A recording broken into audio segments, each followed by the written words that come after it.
여러분 하루에 기도를 얼마나 하십니까? 그리고 무엇을 위해서 기도하십니까? 기도의 내용은 아무래도 대부분 사람을 위한 것입니다. 내 가족과 나 자신뿐만이 아니라 내 가족과 내 자녀들 혹은 내 이웃과 친구들, 직장 동료 혹은 교회 성도들 위해서 기도할 것입니다. 혹은 여러분들이 알지 못하는 사람들을 위해서도 기도를 할 것입니다. 오늘 사도 바울은 우리에게 기도하라고 말씀하고 있는데, 여러분들은 여러분이 알고 있는 사람이든 혹은 모르고 있는 사람이든 모르는 사람이든 그 사람들을 위해서 기도하십니까? 그러면 알든 모르든 여러분들이 위해서 기도하는 사람들은 몇 명이나 되십니까? 바울 사도는 에베소 교회에서 목회하고 있는 디모데에게 디모데전서를 쓰면서 크게 세 가지를 권면하고 있습니다. 첫째는 거짓 교사들을 경계하고 참 복음을 바로 전하라. 두 번째는 기도와 예배에 대한 또 권면의 말씀을 주셨고, 셋째는 교회 직분자의 자격에 대한 권면의 말씀을 주셨습니다. 오늘 함께 읽은 디모데전서 2장은 이 중에서도 두 번째 권면에 해당되는 기도와 예배에 대한 말씀이고, 특별히 오늘 이 시간에는 저와 여러분들이 기도에 대한 말씀을 함께 살펴보기를 원합니다. 바울은 1절에서 디모데에게 이렇게 권면을 했습니다. 그러므로 내가 첫째로 권하노니 모든 사람을 위하여 간구와 기도와 도고와 감사를 하되. 바울은 특별히 사람을 위해서 기도하라고 했는데, 그것도 단지 몇 사람을 위해서만 기도하는 것이 아니라 모든 사람을 위해서 기도하라고 말씀했습니다. 특별히 그 중에서 바울은 국가의 지도자들을 위해서 기도하라고 권면을 하고 있습니다. 2절에 보니까 임금들과 높은 지위에 있는 모든 사람을 위하여 하라. 물론 당시에 국가 지도자란 로마 제국의 황제였던 그 5대 황제였던 네로 황제를 말하는 것입니다. 그리고 각 지역에, 로마 제국 각 지역에 있는 그 지역의 왕들 혹은 지도자들을 말하는 것이겠죠. 그들을 위해서 기도하라. 그래서 우리는, 저와 여러분들도 성도로서 우리가 한 번도 만난 적도 없고 본 적도 없는 사람이라 할지라도 기도하되, 특별히 지도자들을 위해서, 미국의 지도자들 혹은 이 캘리포니아나 벤츄라 카운티의 지도자들, 위정자들을 위해서 기도해야 하는 것입니다. 본 적이 없어도. 특별히 한국에, 우리가 한국을 떠나서 미국에 살고 있지만 우리 조국을 위해서도, 조국의 지도자들을 위해서도 기도를 해야 하는 것이죠. 심지어 북한의 독재자조차도 기도를 해야 합니다. 내가 개인적으로 좋아하는 사람이냐 좋아하지 않는 사람이냐 하는 것은 중요하지 않습니다. 바울은 그저 임금들과 높은 지위에 있는 사람들을 위해서 기도하라고 말씀하고 있습니다. 그러면 우리는 그들의 무엇을 위해서 기도해야 합니까? 다시 2절에 보면 임금들과 높은 지위에 있는 모든 사람을 위하여 하라. 이는 우리가 모든 경건과 단정한 중에 고요하고 평안한 생활을 하려 함이니라. 우리가 기도할 때 우리 자신이 고요하고 평안하고 단정하고 경건한 삶을 살 수 있다. 국가 지도자들을 위해서 기도하면 그 유익이 우리에게 온다, 그 말입니다. 왜 그렇습니까? 우리가 지도자들을 위해서 기도하며 그들이 정치를 잘 하기 때문입니다. 그래서 그 유익이 우리에게 오는 것이에요. 그래서 한마디로 우리는 국가 지도자들이 정치를 잘하도록 기도해야 합니다. 정치를 잘한다는 것은 무슨 뜻입니까? 백성들로 하여금 행복하게 살게 하는 거잖아요. 우리로 하여금 경건하고 단정하고 고요하고 평안한 삶을 살게 하는 것, 백성들로 하여금. 그것이 바로 바른 정치인 줄 믿습니다. 그러나 미국이든 한국이든 세계 어느 나라이든 현실은 항상 그렇지 않습니다. 백성들이 항상 행복하지 않아요. 물론 인간은 누구나 다 불완전하기 때문에 완벽한 지도자도 없고 완벽한 국가도 없습니다. 그러나 바로 그렇기 때문에 성도는 더욱 기도하라는 말씀입니다. 때로는 국가의 지도자들이 의도적으로 백성들을 괴롭히는 경우도 있습니다. 북한의 지도자가 그러한 경우입니다. 북한의 권력자는 백성들이 행복하게 사는 것에 대해서는 별로 관심이 없습니다. 그럼에도 불구하고 바울은 지금 디모데에게 누구를 위해서 기도하라는 것입니까? 지도자들을 위해서 기도하라. 그렇게 말씀하고 있습니다. 사실 지금 바울이 디모데전서를 쓰고 있는 이 상황, 그 1세기에 이 디모데전서를 쓰고 있는 역사적인 상황, 그 당시에는 바로 로마 제국의 황제였던 그 네로 황제가 백성들을 많이 괴롭혔던 시기였습니다. 네로 황제 역시 굉장히 폭력적이고 독재적인 황제로 알려져 있습니다. 물론 역사적으로 보면 네로 황제는 통치 초기에는 노예도 해방시키고 감세 정책도 펴고 부정부패까지도 척결하는 등 좋은 일들도 많이 행했습니다. 그러나 그리고 그는 문학이나 예술에도 관심이 많은 아주 감성적인 사람으로 알려져 있습니다. 그러나 그는 결국 자기의 그 지위를 누리기 위해서, 권력을 유지하기 위해서 자신의 어머니와 아내까지도 살해했던 그런 폭군으로 변해갔습니다. 심지어 그는 기독교를 굉장히 핍박한 황제였습니다. 특히 AD 64년에 로마의 대화재가 발생했는데 그 화재, 방화범, 주범을 당시의 신흥 종교로 뜨고 있었던 기독교에다가 그 모든 죄를 뒤집어 씌웠어요. 그래서 다 기독교인들 잡아다가 고문하고 죽이고 대학살을 행했던 것은 너무나도 유명한 사건입니다. 바로 이 즈음에 지금 바울이 디모데전서를 쓴 거예요. 역사적으로.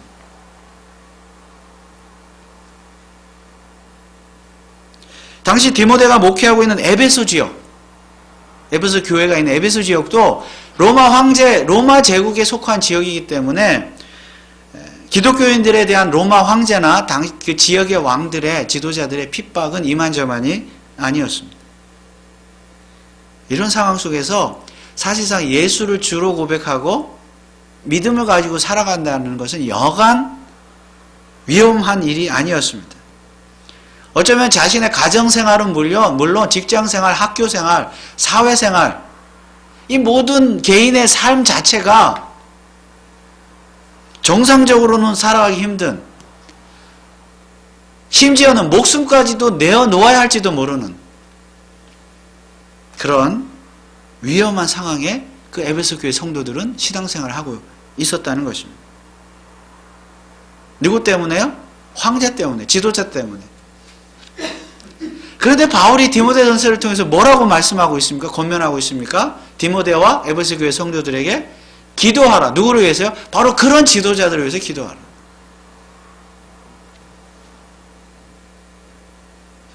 그래야 에베소 교회 성도들이 경건하고 단정하고 고요하고 평안한 삶을 살 수 있기 때문입니다. 그러나 사실은 이것은 쉬운 일이 아닙니다. 오늘 우리도 그렇지 않습니까? 지도자를 위해서 기도해야 되는 것은 알겠는데 기독교를 핍박하는 지도자 혹은 인간을, 백성들을 핍박하고 독재하는 그런 지도자를 보았을 때 기도하기 쉽지 않아요. 특별히 여러분 자신의 생존권을 박탈하거나 어떤 여러분 자신의 직접적인 이익에 반하는 그런 정책을 펴거나 그런 독재를 행한다면 더더구나 그런 지도자를 위해서 기도하는 것은 쉽지 않습니다. 그런데 바울은 그래도 기도하라고 말씀하고 있습니다. 왜냐하면 그것이야말로 하나님께서 기뻐하시는 일이기 때문입니다. 3절 말씀해 보면 이것이 우리 구주 하나님 앞에 선하고 받으실 만한 것이니. 하나님께서 기뻐하시는 일은 뭐냐? 기도하는 것입니다. 하나님의 뜻이 뭐냐? 기도하는 것이다. 무엇을 위해 기도하느냐? 사람을 위해서 기도.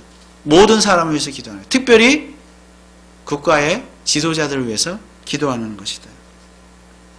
이것이 하나님이 기뻐하시는 일이에요. 선하고 받으실 만한 일이라는 말씀입니다. 물론 교회의 지도자들도 일종의 지도자라고, 교회 직분자도 지도자라 할 수 있으니까 모든 성도는 교회의 직분자를 위해서도 마땅히 기도해야 될 줄 믿습니다. 그것이 하나님께서 기뻐하시는 일입니다.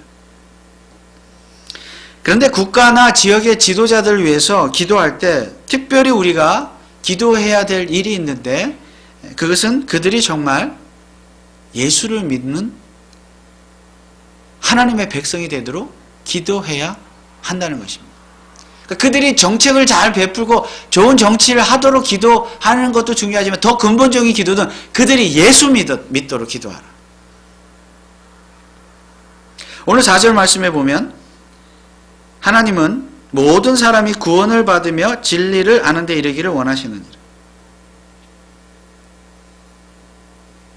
모든 사람이 무엇을 위해 기도하라고요? 모든 사람이 구원을 받고 진리를 아는 데 이르기를 위해서 기도하라. 왜냐하면 그것이야말로 하나님이 원하시는 일이기 때문입니다. 여기 하나님께서 원하신다는 말 3절에 나오는 하나님 앞에 선하고 받으실 만한 일이라는 말과 같은 뜻입니다. 기도는 성도의 마땅한 의무인데 하나님께서 받으실 만한 기쁜 일인데, 특별히 지도자들이 구원을 받고 진리를 알 수 있도록 기도할 때 그것이 더욱 하나님 앞에 선하고 받으실 만한 기도가 된다는 말씀입니다. 왜 그렇습니까? 지도자들이요, 예수를 믿고 구원을 받고 거듭나고 영생을 소유하고 그 사람이 새로운 피조물로 거듭나게 될 때 정치를 더 잘할 수 있다는 말씀입니다.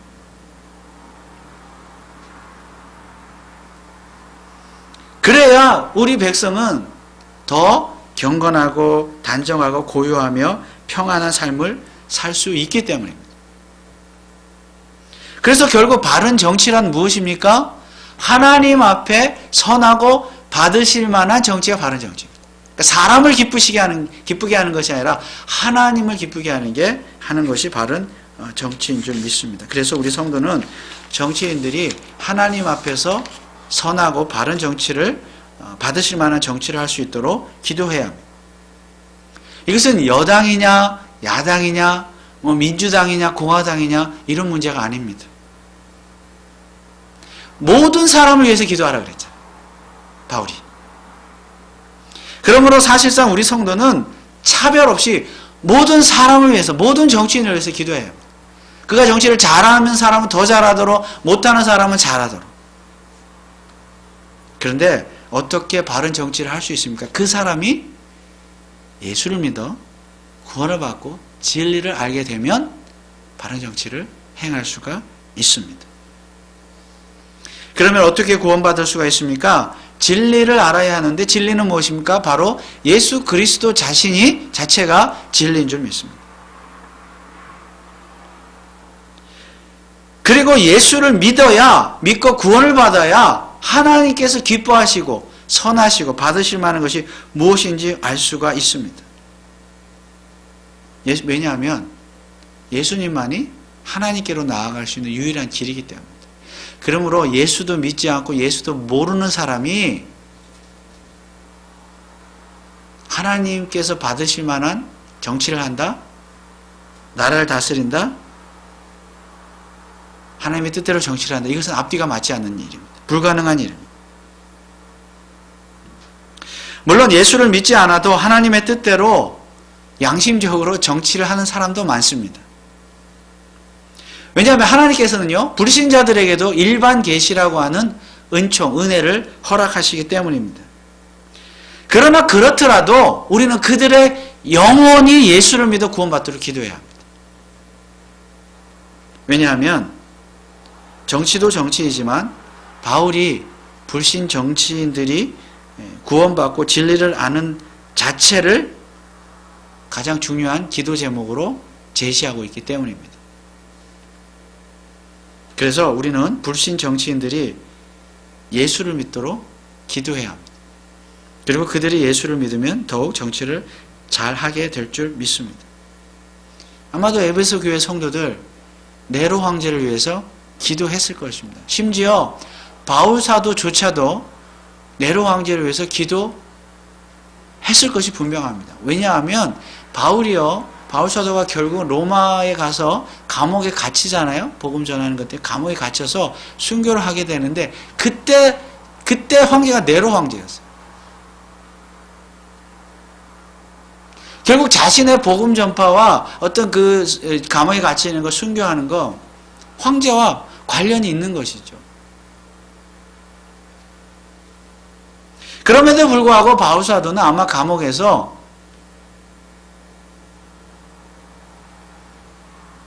황제를 위해서, 지도자들을 위해서, 기독교를 핍박하는 그들을 위해서 기도했을 것입니다.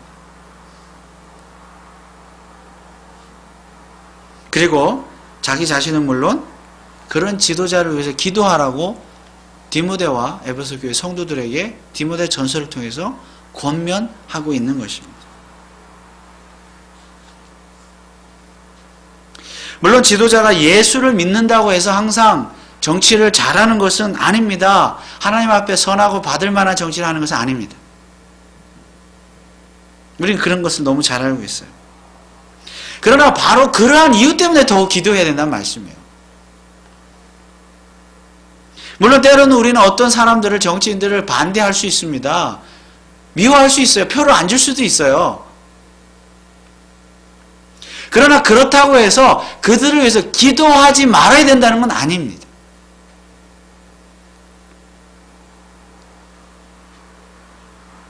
어쩌면 어떤 정치인이 겉으로는 기독교인이라고 말하지만은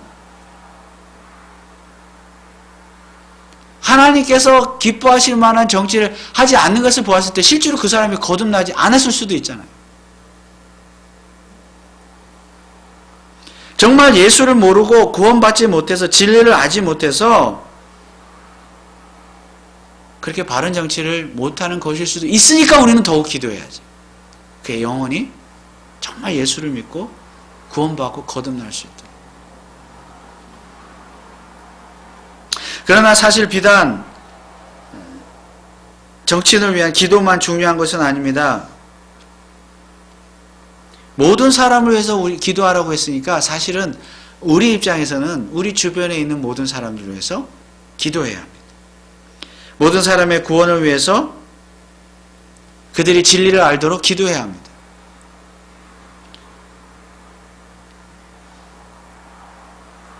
여러분 주변에 있는 불신자들을 위해서, 모든 사람을 위해서 기도하십니까? 여러분이 알고 있는 불신자들, 주변에 있는 사람, 그 영혼을 위해서 반드시 기도를 해야 합니다. 그런데 기도만 해서는 안 됩니다. 실제 말과 행동으로 복음을, 진리이신 예수 그리스도의 복음을 전해야 합니다. 오늘 7절 말씀을 보니까 이를 위하여 내가 전파하는 자와 사도로 세움을 입은 것은 참말이요 거짓말이 아니니 믿음과 진리 안에서 내가 이방인의 스승이 되었노라. 바울은 지금 자신은 예수 그리스도의 복음을 전하는 전도자, 사도로 부름을 받았다고 고백하고 있습니다. 그렇다면 앞서 1장에서 사도 바울이 나를 본받으라고 말씀했던 것을 우리가 기억한다고 한다면 우리도 그 사도 바울을 본받아서 복음을 실제로 전하는 자들이 되어야 합니다. 물론 우리가 전해야 할 복음의 내용은 이것입니다. 5절 6절에 보면 하나님은 한 분이시요 또한 하나님과 사람 사이의 중보도 한 분이시니 곧 사람이신 그리스도 예수라. 그가 모든 사람을 위하여 자기를 속전으로 주셨으니 기약이 이르면 증거할 것이라. 즉 예수 그리스도만이 중보자이시다. 예수 그리스도만이 하나님이심으로 인간의 죄를 사할 수 있는 능력을 가지신 분이시다. 또한 예수 그리스도만이 하나님이시지만 인간이 되신 분으로서 우리 인간의 죄를 대속하기 위하여 우리의 죽음을 대신 죽어줄 수 있는 분이시다. 그래서 중보자예요. 중간에서. 하나님으로서 인간으로서. 이러한 예수님의 중보자로서의 사역, 이 사역 자체가 바로 우리가 전해야 될 복음입니다. 한마디로 예수만이 구원자라는 것입니다. 하나님으로서 아들로서.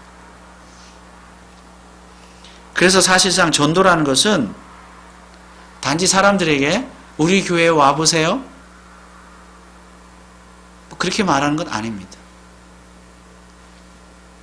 그리고 전도란 우리 교회를 부흥시키는 수단도 아님을 깨달아야 합니다. 성경에서 말하는 전도의 개념 자체가 그런 것이 아닙니다. 전도란 정말로 한 영혼이 그를 위하여 자신의 생명을 속전으로 지불하심으로써 그 영혼의 죗값을 대신 지불하심으로써 십자가에서 죽으신 예수 그리스도를 믿게 만드는 것. 그래서 구원받게 만드는 것이 진정한 전도인 줄 믿습니다. 이것이 바로 참된 전도인데, 교회는 이처럼 참된 전도를 행할 때 소위 말하는 숫자적인 어떤 부흥, 성장은 결과적으로 뒤따르게 되는 것입니다. 교회를 부흥시키기 위한 수단이 전도가 아니라는 말씀입니다. 그저 한 영혼을 사랑하는 마음으로, 그 영혼을 불쌍히 여기는 마음으로 예수 그리스도의 십자가의 복음을 전하는 것, 그들이 구원받고 진리를 아는데 이르도록 하는 것이 바로 전도인 줄 믿습니다. 그래서 우리 교회는 모든 성도들이 주변의 불신자들의 영혼을 하나님께서 구원해 주시도록 열심히 기도할 뿐만이 아니라 동시에 우리를 전도의 수단으로 삼아 주셨으니 때를 얻든지 못 얻든지 우리의 입술로, 우리 행동으로 예수 그리스도의 복음을 증거할 수 있어야 됩니다. 마치 바울이 지금 자신이 하나님으로부터 복음 전도자로 부름을 받은 것 거짓말이 아니라 참말이라 그랬습니다. 오늘 우리가 먼저 부름을 받고 먼저 성도가 된 것은 아직도 불신자들, 우리 주변에 있는 불신자들에게 복음을 전하라고 하는, 영혼을 구원하라고 하는 그런 사명을 주시기 위한, 그것을 위해서 우리를 불러주셨는데 그 일이 거짓말이 아니라 참말로 하나님께서 그렇게 하셨음을 믿으시고 오늘도 사람들을 위해서, 불신자들을 위해서 기도하실 뿐만 아니라 실제 전도에 힘쓰시기를 주님의 이름으로 축원을 드립니다. 그러나 하나님께서 모든 사람이 구원받기를 원하신다고 해서 실제로 모든 사람이 다 구원을 받는 것은 아닙니다. 우리가 아무리 전도를 해도요, 기도하고 전도해도 안 믿는 사람은 끝내 안 믿습니다. 그러면 4절의 말씀, 곧 하나님은 모든 사람이 구원을 받으며 진리를 아는 데 이르기를 원하시느니라. 이 구절만 보면 정말 모든 사람이 구원을 받을 것이라고 생각이 되어집니다. 정말 모든 사람이 구원을 받아요.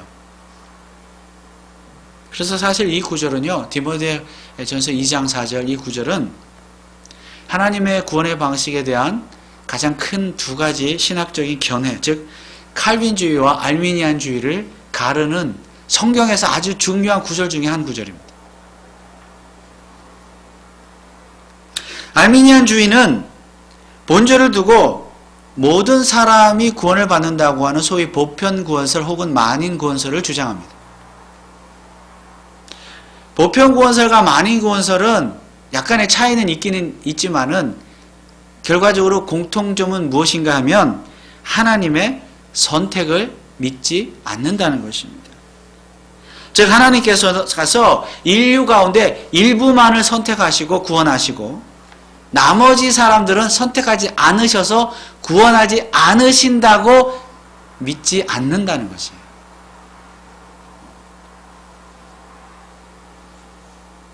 즉 하나님께서 그렇게 하실 리가 없다. 그렇게 차별을 두실 리가 없다. 그래서 하나님께서는 말 그대로 모든 사람이, 모든 인류가 구원받기를 원하시고 그에 따라 예수 그리스도께서도 십자가에서 모든 사람을 위해서 죽으셨다고 그렇게 주장을 하고 있습니다. 그러나 여러분, 실제로 이 세상에는 구원을 받지 못하는 사람도 있습니다. 그렇지 않습니까? 다 구원받는 건 아니잖아요. 그러면 그 이유는 무엇입니까? 예수를 믿지 않아서 그렇습니다. 물론 맞는 말입니다. 예수를 믿지 않으면 구원받지 못합니다. 그러나 문제는 무엇입니까? 그들이, 어떤 사람들이 예수를 믿지 않아서 구원받지 못한 것이지 하나님께서 선택하지 않았기 때문에 구원받은 것은 아니라는 것입니다. 즉 하나님은 모든 사람들이 구원받기를 원하시지만 어떤 사람들이 그것을 원치 않았다는 것입니다. 그래서 결과적으로 알미니아주의는 하나님의 선택과 예정을 믿지 않습니다. 어찌 보면 상당히 일리가 있는 합리적인 주장입니다. 그러나 칼빈주의는 정반대입니다. 칼빈주의는 하나님의 선택과 예정을 믿습니다. 그리고 하나님의 선택과 예정을 입은 자는 결과적으로 예수를 믿어 구원을 받습니다. 알미니안주의에 의하면 하나님은 모든 사람들이 구원을 받기를 원하실 뿐이기만 하고 원하실 뿐이지 하나님이 모든 사람이 구원받기를 원하실 뿐이지 실제로 누가 예수를 믿어 구원받는지는 하나님도 모르세요. 물론 알기는 안다고 말하지만은 실제로 어떤 사람이 예수를 안 믿으면 하나님이 아무리 원해도 예수를 안 믿으면 구원을 받지 못해요. 이게 알미니안주의예요. 그래서 하나님은 어떤 사람이 예수를 믿을 때 구원해 주시고 안 믿으면 구원 안 해 주시는 거예요.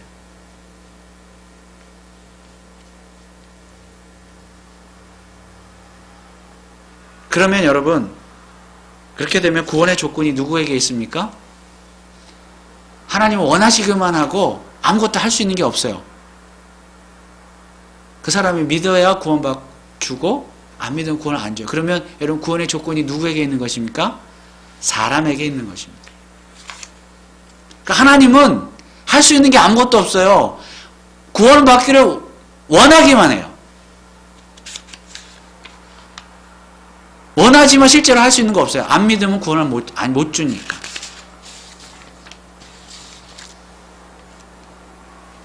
그러나 칼빈주의는 이 부분을 반대하는 것입니다.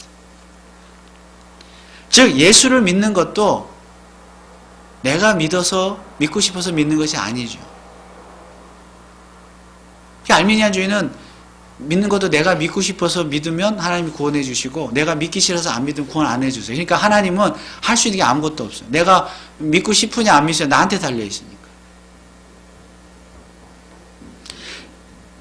그러나 우리 칼빈주의가 믿는 것은 무엇입니까? 예수를 믿는 것도 내가 믿고 싶어서 믿는 것이 아니라 하나님께서 나에게 믿음을 주셨기 때문에 믿게 된 줄 믿습니다.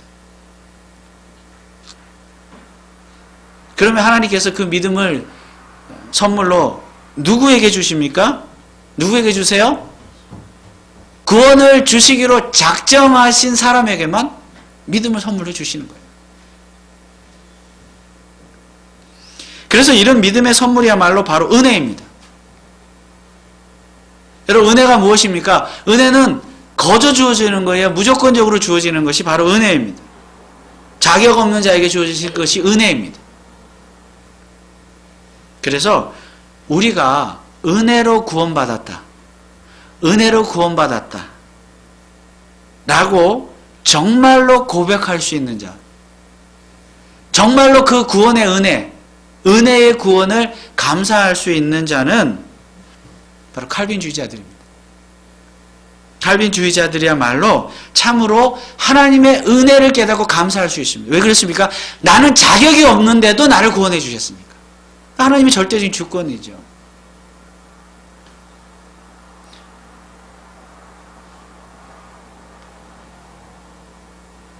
그렇다면 오늘 여러분 본문에서 하나님께서 모든 사람이 구원받기를 원하신다는 말씀은 무슨 뜻입니까? 복음의 보편성. 즉 유대인이나 헬라인이나 종이나 자유주의나 남자나 여자나 가진 자나 못 가진 자나 누구나 다 모든 사람이 구원을 받기를 원한다. 이런 말씀입니다. 물론 그 모든 사람 가운데는 하나님께서 택하신 자도 있을 것이고 택하지 않은 자도 있을 것입니다. 그러나 우리 인간이 볼 때는 그야말로 구원의 문이 모든 사람들에게 열려 있게 된 것입니다. 그러면 바울은 왜 지금 복음의 보편성을 말하고 있는 것입니까? 바울이 지금 누구를 위해서 기도하라고 했습니까?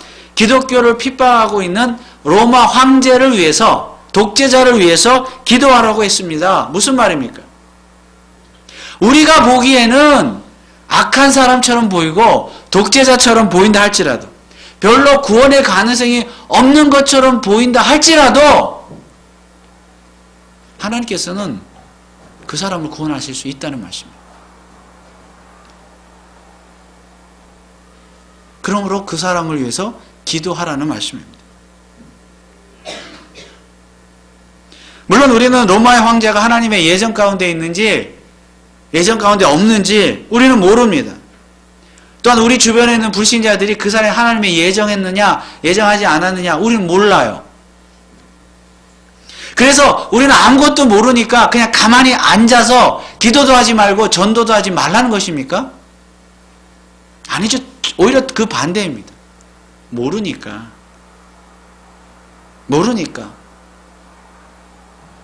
더 기도하고 전도하라.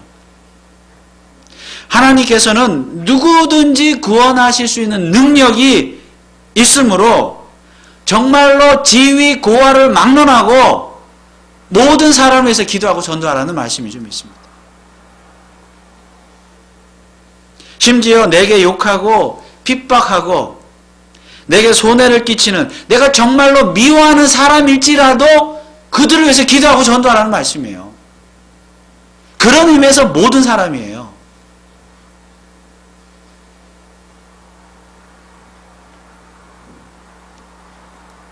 물론 우리는 그 사람이 하나님의 작정가 아닌지 몰라요. 그렇지만 그를 구원하는 것은 하나님의 주권에 대한 일이기 때문에 우리가 알 수는 없지만은, 그러나 우리 현 실생활 속에서 우리가 해야 될 일은 뭐냐? 사람 차별하지 말라는 거예요. 결국 모든 사람을 위하여 기도하고 전도하라. 모든 사람을 사랑하라.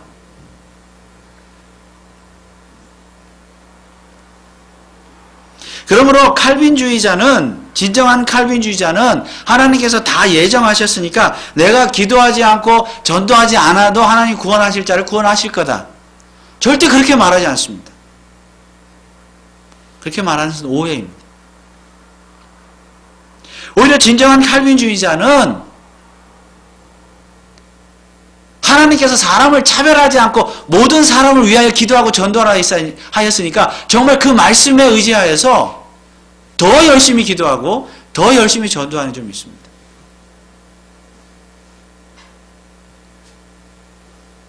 그래서 이 디모데전서 2장 4절이 아까 말씀드린 것처럼 칼빈주의냐 알빈주의냐 이게 굉장히 논쟁의 구절이 돼요. 그런데요, 이 2장 4절의 말씀을 이 디모데전서 2장 전체의 문맥과 디모데전서 전체의 상황 속에서, 그 당시의 상황 속에서 우리가 이 본문을 읽게 된다면 모든 사람이 구원을 받기를 원하신다는 이 말씀의 의미를 더 잘 이해할 수가 있습니다.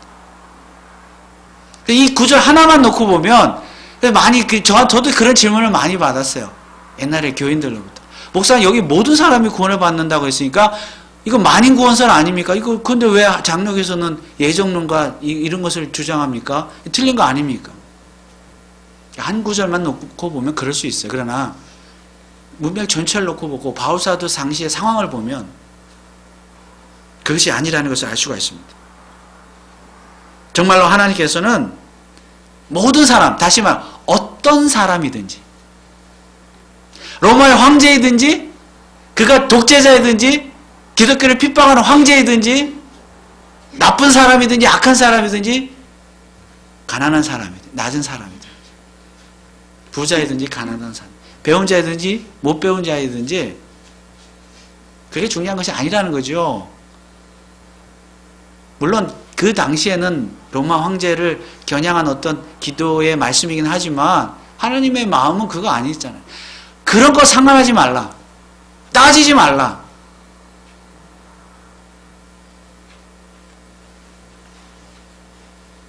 정말로 누구든지 구원을 받고 진리 아는 데 이르도록 힘써라. 기도하고 전도하라. 그래서 우리가 전도하다 보면요. 이런 경우도 있잖아요. 어떻게 하다 보면 저 사람 진짜 전도하기 싫은 사람도 있을 수 있잖아요. 내가 미워서 그럴 수도 있고 관계가 서먹해서 그럴 수도 있고 전도했더니 맨날 기독교 욕만 하고 비판만 해서 그런 사람이 있을 수 있어요. 또 개인적인 관계 때문에. 기독교에 적대적인 사람도 있고.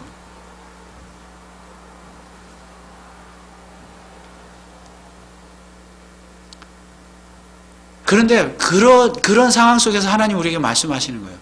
하나님은 모든 사람이 구원받기를 원하신다. 진리를 아는 데 이르기를 원하신다. 그러니까 내 상황 뭐 싫고 좋고 누구를 미워하고 이런 거 따지지 말고 차별하지 말고 어떤 상황 속에서도 그 영혼을 위해서 기도하고 전도하라는 말씀입니다. 이게 포인트입니다. 전도란 그런 것이에요. 내가 할 만한 사람에게만 하고 저 사람은 안 믿을 것 같아. 해봤자 소용없어. 그러지 말라는 거예요. 그러니까 낙심하지 말라는 거죠. 전도하고 기도하고 전도함에 있어서 영혼을 구원함에 있어서 해도 안 돼. 그거 아니라는 겁니다. 여러분 많이 전도에 힘쓰시고 또 기도하시는 점이 있습니다. 뭐 이 벤츄라 지역, 카마리오 지역에 얼마나 척박한 동네입니까? 제가 얼마 전에도 어떤 목사님 만났는데 벤츄라에서 목회한다 그러니까 굉장히 너무 잘 알고 있더라고요. 이 지역을 그분이. 거기는 힘들걸요. 전도해도 안 될걸요. 벌써 그렇게 말씀하시다 그분이. 그렇지만 우리는 그렇게 하면 안 되잖아요. 우리 이곳에 살고 있는 사람으로서. 그래서 뭐 항상 여러분 누군가를 마음에 품고 기도하고 전도하시는 줄 믿고 알고 있습니다만은 더 이 시간 오늘 말씀을 통해서 안 된다 이렇게 할 것이 아니라 하나님 정말로 누구든지 모든 사람들이 구원받고 진리에 이르기를 원하신다는 말씀을 우리 가슴 깊이 새기시고 오늘 만나는 사람들에게 어떤 상황 속에서 그들의 영혼을 생각해서 정말 예수 그리스도 복음을 전해서 그들의 영혼을 구원하시는 저와 여러분 되시기를 주님의 이름으로 축원을 드립니다. 우리가 평생 만나지 못하고 알지 못하는 사람일지라도 그런 사람일지라도 위정자들, 지도자들이 할지라도 우리는 그들의 영혼을 위해서 기도해야 될 것이고 우리가 만나고 아는 그런 사람들, 주변에 있는 사람 가운데서는 더욱 우리가 기도하고 또 전도함으로 말미암아 정말 하나님의 그 마음을 잘 이해하고 따르는, 순종하는 그런 저와 여러분 되시길 주님의 이름 축원을 드립니다. 그러면 교회의 부흥이라는 것은 숫자적인 부흥이라는 것은 하나님께서 덤으로 주시는 선물인 줄 믿습니다. 바라기는 저와 여러분들이 정말 모든 사람을 위하여 기도하고 전도에 힘쓰시는 우리 교회 저와 여러분들 되시기를 주님의 이름으로 축원을 드립니다. 기도하겠습니다. 하나님 아버지, 우리는 때로는 살아가다 보면 사람을 차별하고 구별하고 그렇게 해서 서로 담을 또 만들고 하는 그럴 때가 있습니다. 그러나 우리의 어떤 인간적인 관계 속에서, 이해관계 속에서 어떤 오해가 있을 수 있고 서먹함이 있을 수가 있지만은 복음을 위해서라면 하나님의 마음, 하나님의 명령을 이루어가는 그 영혼을 구원하는 일에 있어서라면 우리가 사람을 차별하지 말고 사람 때문에 두려워하거나 낙심하지 말고 정말로 하나님의 마음을 깨달아 모든 사람을 위해서 기도하고 전도할 수 있는 믿음의 담대함도 허락하시고 또 많은 복음의 열매도 허락하여 주셔서 하나님의 나라가 확장되고 또 우리 교회도 부흥하는 놀라운 축복을 허락하여 주옵소서. 감사를 드리며 예수 그리스도의 이름으로 기도하옵나이다. 아멘.